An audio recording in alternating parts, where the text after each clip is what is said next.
Polish proverb. Part 24. Polak, Węgier, dwa bratanki.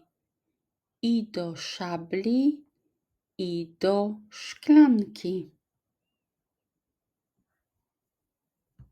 Literal translation, Pole and Hungarian, two brothers, when it comes to the sword and the glass. Please repeat after me.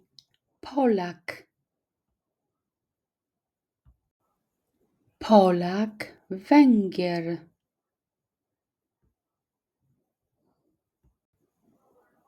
Polak, Węgier, dwa bratanki.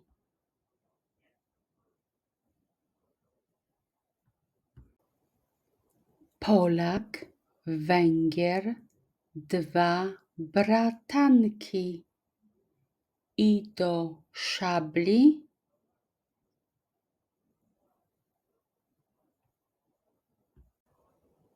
Polak, Węgier, dwa bratanki. I do szabli, i do szklanki.